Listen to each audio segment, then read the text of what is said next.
Age movement. Is it a new world order or an ancient, sinister scheme?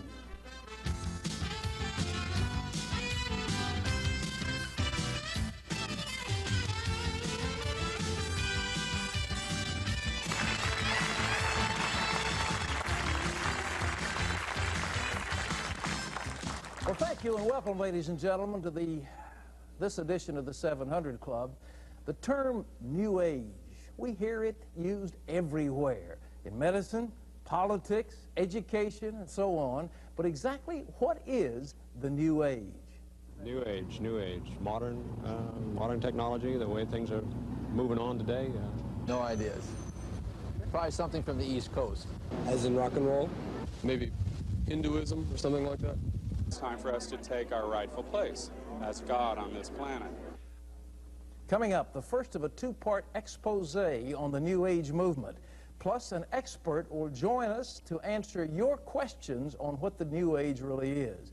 And by the way, the man-on-the-street interviews you heard just a moment ago were taken on the East Coast. Wait till we get to California. The perception is totally different. Sheila? Why am I not surprised? Also ahead, a young woman who became fully entrenched in mind control, ESP, astrology, astral projection, and more, shares the sinister side of her New Age lifestyle. You know, I read something, Pat, that I didn't know, that New Age teachers say that at some point, those who are difficult to teach, by whom they mean the church, will all be removed from the planet. Where are we going? Well, taken somewhere to learn our karma and to be taught how to behave. To be taught how to behave. Little do they know what we're going to be removed We're going to. home. All right. Well, we'll find out all about that on this program. One of our guests, by the way, Tal Brook, has written a book called When the World Will Be One. Some of the revelations in that are absolutely startling. You don't want to miss it. What's next? Well, we wanted to find out just how much people know about the New Age movement, and so we went to the streets to ask them. Here's what some of them had to say. Any idea what the term New Age means? New Age? No, I haven't heard of it. Well, I've heard of it, but no, I don't really have any idea. I guess you mean as in surfing? Nope, sorry. Never heard of it? No. So I've heard the term, but I don't know what it applies to. What does the term New Age mean? Doesn't mean anything to me. New form of government, you know, more rights for people, women's movement, yeah, rock and roll. New Age? No, I haven't. New Age movement?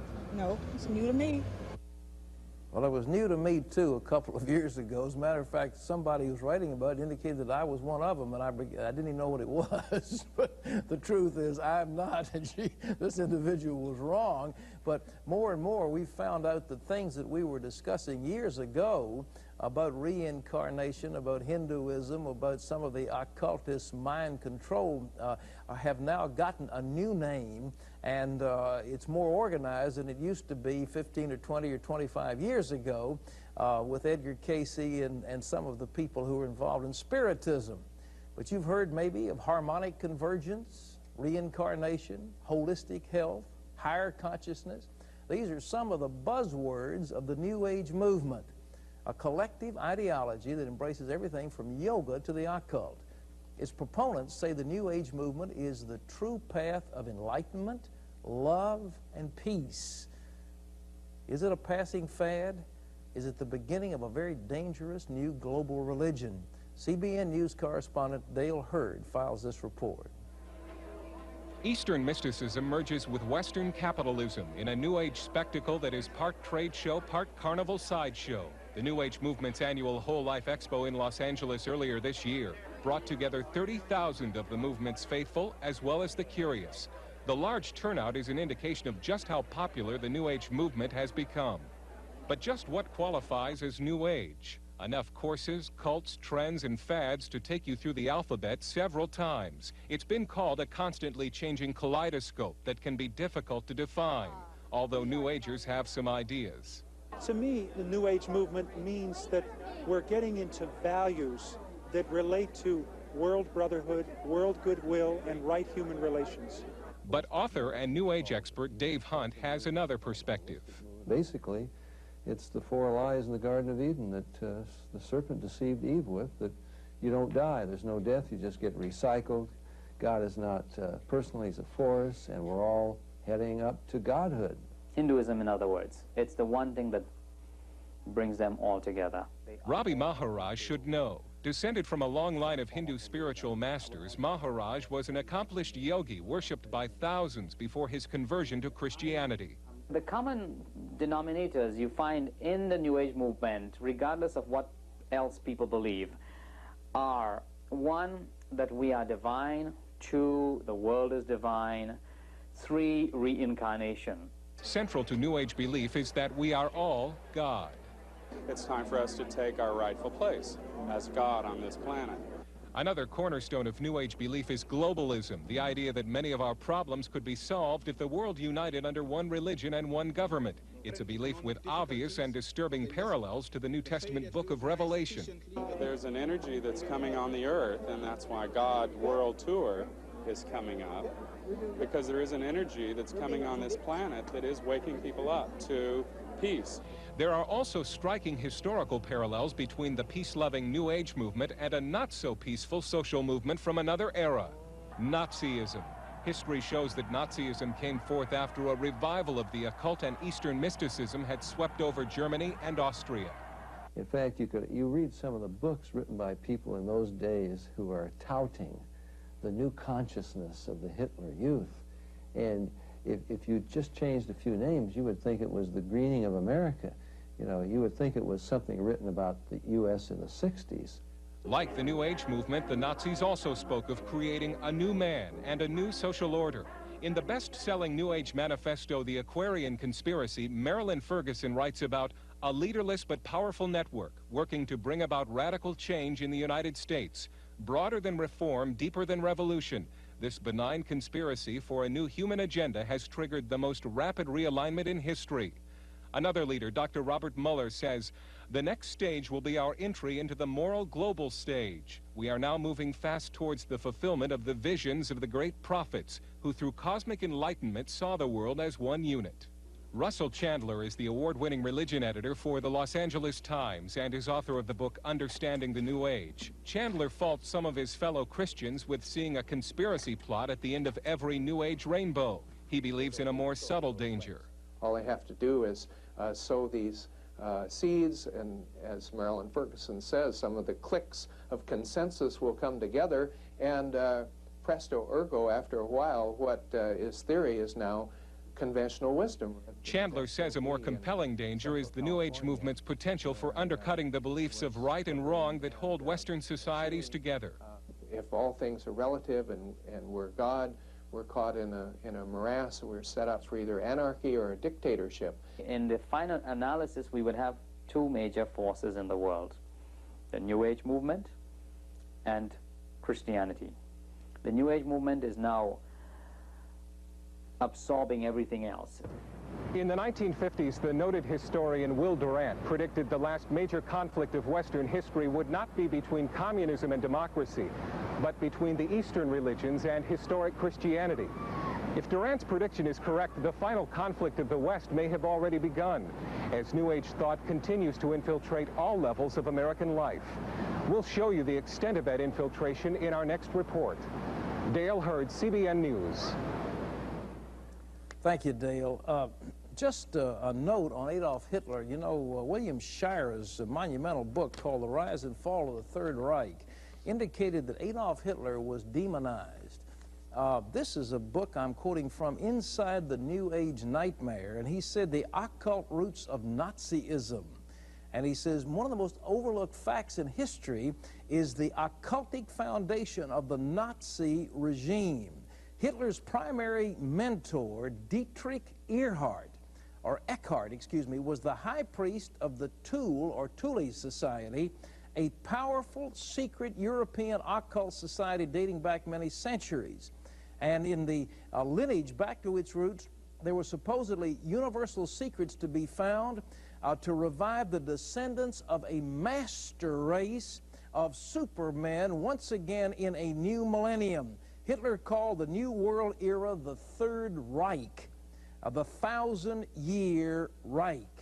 In initiating Hitler into the innermost levels of the Thule Society, Dietrich Eckart unleashed what he perceived as a sovereign occult force.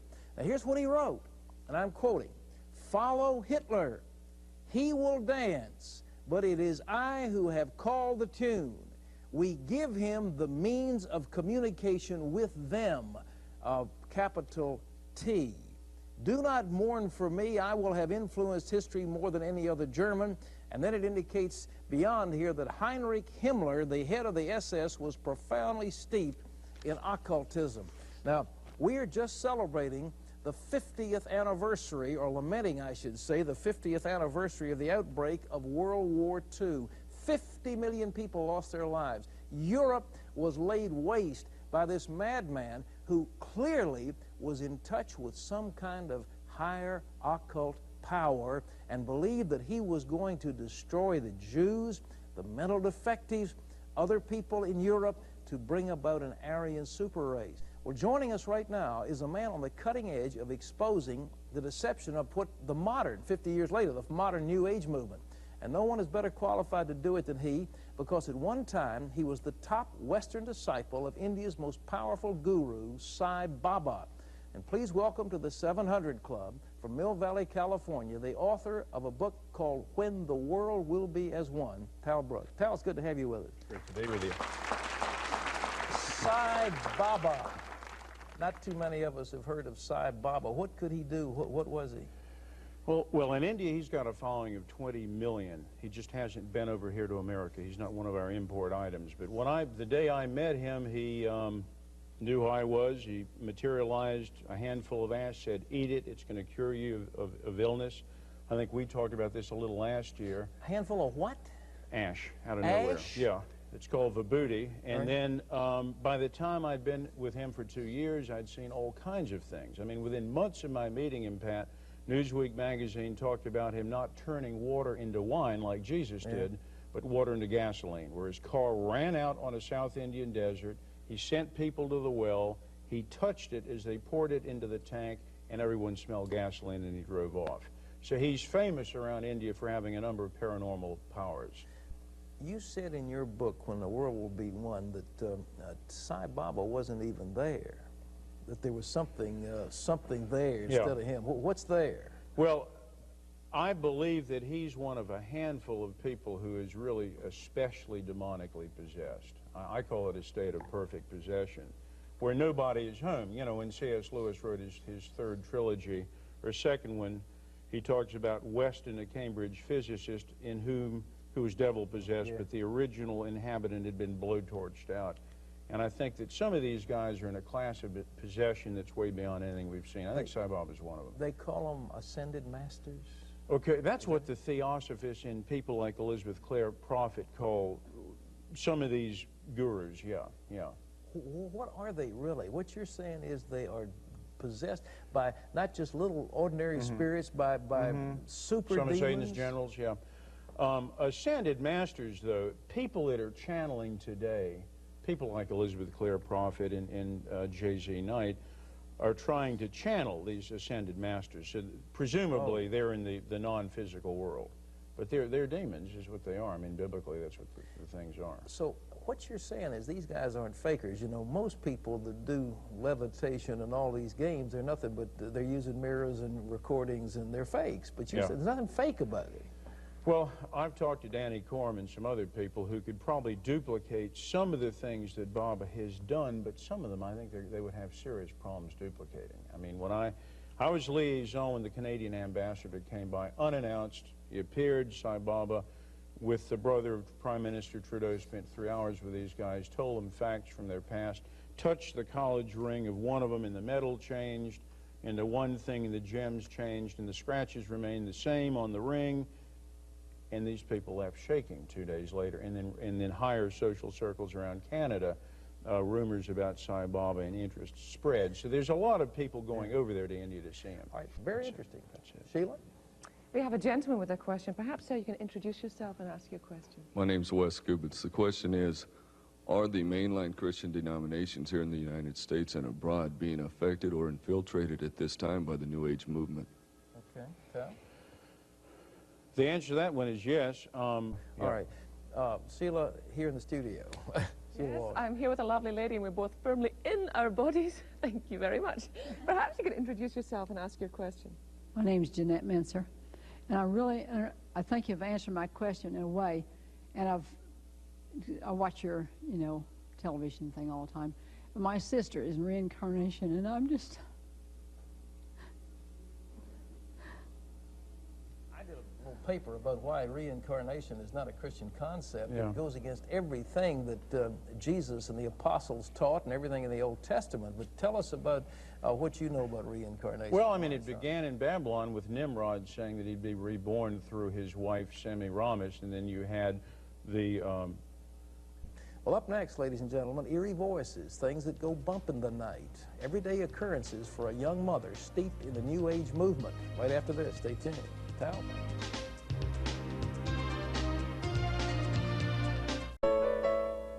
There is no typical member of the 700 Club. They're young and old, from the city and from the country, but they all have one thing in common. Every member of the 700 Club cares enough to care for others.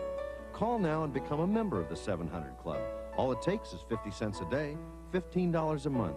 Nowhere does so little do so much good. Call now and help us help others. We're counting on you. To everything there is a season, and a time to every purpose under heaven. On November 17th and 18th, CBN will host its second Vietnam Veterans Conference, a time to talk about resentment, unforgiveness, and the pain of losing buddies. Hear featured speakers, vets like you who feel things only understood by those who were there. For information, call CBN Conferences at 804-523-7025. The CBN Vietnam Veterans Conference, where wounds can be healed forever. Movement like Hindu, maybe, or Buddha for New Age. People believe in, new theories, things like that. Dealing with the metaphysical world. It's an awareness that other than what we actually see in today's date. It's been around a long, long time. We're just aware of it. No such thing as New Age. It's old. Well, Pam Wheaton's introduction into the occult started with a simple fascination with astrology as a teen, but her fascination grew and became an obsession with mind power that almost destroyed her. I felt that I was in control. My ego was real inflated, and I felt very powerful. I just felt that I was a very far advanced soul at that time, that I felt that I had found a further advanced religion than Christianity. For Pam Wheaton, spiritual life was a journey full of discovery. Even though she'd become a Christian at an early age, she believed she could embrace all philosophies. Pam read all the books she could find on astrology, learned to read minds and tell the future. But still, she hadn't accomplished her greatest spiritual goal of astral projection. That is, until one dark night while she was lying in bed.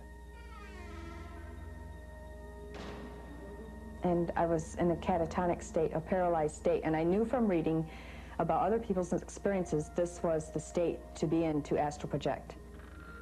And I heard the door downstairs open and someone walk up the stairs. My bedroom door was opened and the spirit came in. I knew it was right beside my bed, but I couldn't turn my head and look. I couldn't move. But as soon as it came beside my bed, I left my body. And I traveled. I remember traveling at the level of the streetlights. I could go through the walls and into people's houses while going through the door. I was floating. Pam's interest in the supernatural had begun at age 14 when she bought her first astrology book. She was thrilled with her discovery and soon developed a thirst for psychic power. She left high school and started working as a waitress. It was there she discovered how to use mind power to her advantage. When I'd be standing at someone's table and waiting for them to tell me what they want, I would fill in my pad of paper and write down what they want. With my thoughts, I would say chicken dinner, iced tea. And I would just concentrate on that, looking at them, trying to implant that thought in their mind, and then they would just almost involuntarily go, well, I guess I'll have the chicken dinner and iced tea. As Pam's supernatural power grew, the effect on her physical life was astounding. Time after time, she was in serious car wrecks, but on each occasion, she walked away without a scratch. And I thought that this is karma. I thought I was indestructible, and that I had built up so much personal power, and I thought I was advanced in the scale of karma to the point where, I I couldn't die. About this time, a friend gave Pam a book about the supernatural called The Beautiful Side of Evil. I looked at that book and it looked good to me, and I read it. But when I read the back of it, it was such conviction from the Lord, because I had always believed that everything I believed in went along with the Bible, that they didn't contradict, you just add them all together. Well, this book showed me with scripture after scripture that all these things are wrong. Sorcery is wrong, and astrology is wrong, that they were evil, and I did not know that. Pam's philosophy was shattered. For years, she'd thought that all spiritual experiences would lead to truth. Now, she was totally confused, not knowing what to believe. Also, Pam had been a heavy drug user for more than 10 years and was frequently stoned. On one of those days, she was out driving with her son, Mac, when she totally lost control of her van. This time, Pam didn't escape injury, and she was devastated to learn that her son's leg had been badly crushed. As surgeons fought to save Mac's leg, a battle was also raging inside of Pam. How can I ever go back to my way of life and think that I'm so powerful and that I'm so, it's so far advanced spiritually, and when I'm nothing? Look what I've done to my son. I could have killed him. I could have crippled him for life. Eventually, Mac did make a total recovery, but Pam couldn't forget the horror of what might have been. Under a cloud of guilt, she began to question why she'd had the accident and for what reason her life had been spared. It was then that something wonderful happened. And suddenly I looked over in the corner of the room. There was a presence there. There was someone there, and it seemed a very warm person, and I knew it was Jesus. And I hadn't been expecting him. I'd never seen him before. I wasn't calling out to him, but he was there. And I said, "Jesus, is it you?" I said that out loud, and he answered me. I don't think it was audibly, but he said, "Yes, it's me, and I've been waiting for you to come back to me." And he had his arms out, and I said, "Well, Jesus, I give my life to you now, and I'll serve you the rest of my life." And I plan to do that. Pam knew that God had spared her life and quickly recognized that in her thirst for power, she'd been deceived. The truth was that Pam had never been in control at all, but was under the power of spirits of darkness. And I knew that that was a spirit that had come up to my room that night. And now that I'm a Christian, I know that that was a demon. And I don't know if he possessed my body while I was gone or what, but I know that it was a demon. But it scared me because I realized I'd been dealing with something, spirits that were much more powerful than I was. And I believe that God had protected me a lot from what could have happened. Today, Pam's life has purpose, and she's discovered greater power than she'd ever known possible. You see, today, Pam has tapped into the source of all power, Jesus Christ. What he offered is so much greater and so much more powerful and so much more good and meaningful. The things the devil gave, the ESP, it meant nothing. It didn't give me any answers to life. It just showed me that there's power there to be tapped, but it didn't give me answers to life or meaning. Jesus was the true answer. He was the reason for living. You are energy. I believe there's divine energy in everything. In everything. You are God. You are divine. This is the theology of the New Age. Ram Dass, considered by many to be the spiritual leader of the New Age movement in the United States, is the former Dr. Richard Alpert, once an acclaimed Harvard University psychology professor and a close friend of drug guru Timothy Leary. Do I believe that I am divine? Yes. I believe that you're divine and I'm divine. In fact, I feel that the New Age movement is finding the rapprochement between our divinity and our humanity. Ram Dass says yes, he is God, but with one qualification. I am only God if you're God too. I'm not God exclusively. For much of his life, Ravi Maharaj also thought he was a part of God, and as a Hindu guru was worshipped by thousands. Now a Christian, he understands the attraction of the New Age movement. It's the greatest ego trip the human race has ever known. The belief that I am God, I am divine, I am it, I am the center of the universe. And the appealing gospel of the New Age seems to have caught on with Americans in a big way. Surveys in recent years by the Gallup organization, Newsweek, and the University of Chicago show that 1 in 4 Americans say they believe in reincarnation. 2/3 claim to have experienced extrasensory perception. 42% say they have made contact with the dead. And Forbes magazine says Americans spend almost $3.5 billion a year on New Age books, merchandise, and seminars. As a result, New Age thought has become a major force in all areas of life. It's estimated that corporations spend $4 billion a year on employee training programs, some with heavy New Age content, and sometimes forcing workers to attend. In government, the New Age rainbow has stretched all the way to the White House, as when former First Lady Nancy Reagan admitted that she sought advice for the president from an astrologer.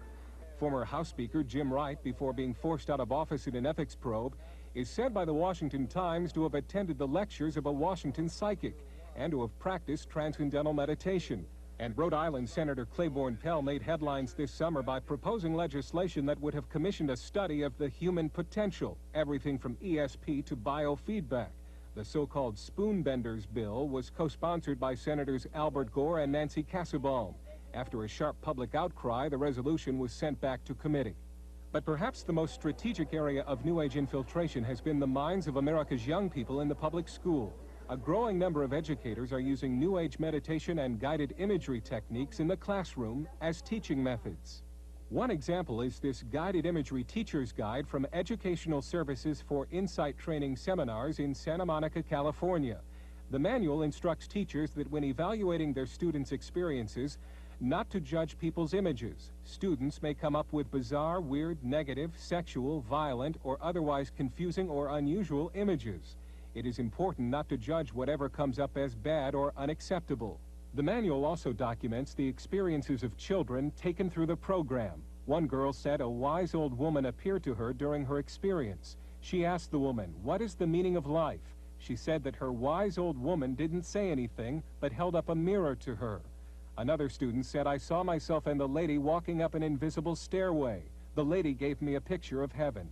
I think there are a lot of teachers using these kind of things, and they're not aware of what they're using.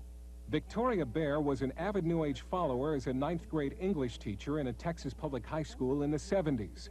Now a Christian, Bear says she exposed hundreds of students to the New Age and the occult in her classes through the use of a supplemental curriculum that showed how to teach students numerology, astrology, and the use of crystals.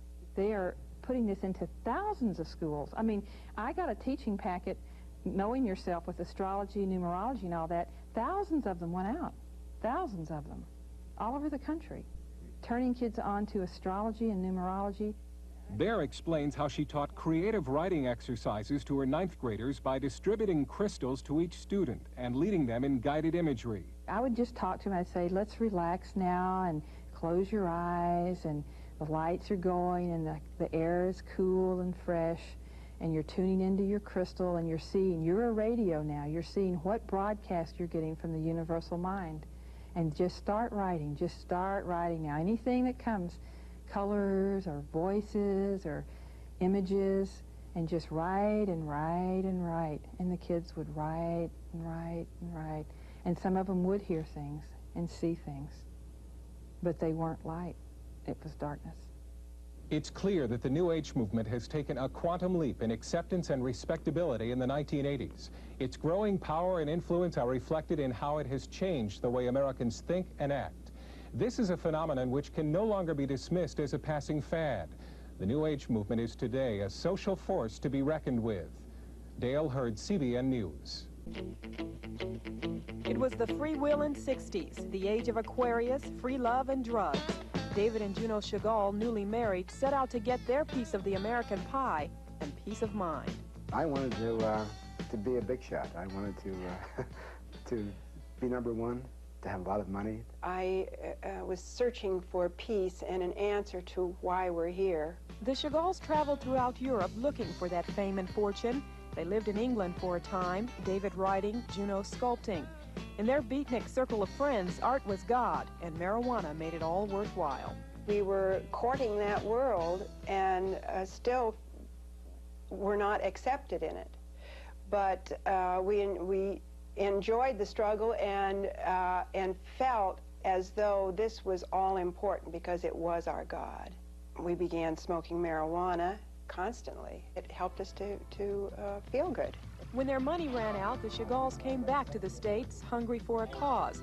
They joined the anti-Vietnam movement and became anti-establishment militants. When that became unpopular, the Chagalls moved to what was. Enter the 70s, astrology, Ouija boards, flying saucers, and psychic phenomena. The Chagalls had found New Age. We were looking for God. We were looking for He who had been promised from the very beginning. And all these New Age gurus promised to show us God directly. All we had to do was meditate their way, and we'd come into the great truth. Heavily into meditation, the Chagalls began working for Roy Masters' Foundation of Human Understanding. And while Masters taught that man has an inherent capacity for perfection, all David saw was hypocrisy, lies, and wickedness, and God was nowhere to be found. It didn't take very long. It took just a couple of weeks before I started seeing the clay feet of the guru. That he didn't treat people the way he talked about on the air, with kindness, patience, and understanding. Inside the rooms of the foundation, there was not so much kindness, patience, and understanding. Disappointed and disillusioned, the Chagalls set out on another spiritual journey, looking for another God. They started reading the Bible along with their daily meditation. To them, the Bible was a good book. They were religious, but they had no intentions of becoming Christians. They didn't need that. I always looked at Christians as being people that couldn't cut it and finally had to accommodate themselves to a salvation message that was for the weak, that the strong did not need Jesus Christ, only the weak did. But the Chagalls were going to find out just who the weaklings really were. Juno picked up a Hal Lindsey book and started reading it. In the first few pages, there was a description of the crucifixion. She never got beyond that. I realized at that moment that Jesus was God, and that everything that had been said about his death on the cross really had happened, and I had not understood it before. And at that moment, when I realized it, I accepted Christ then as God. Ironically, David's eyes were being opened at the same time, but in a different way. He discovered he was addicted to marijuana, so he decided to ask God to help him. The answer he got was, ask Jesus.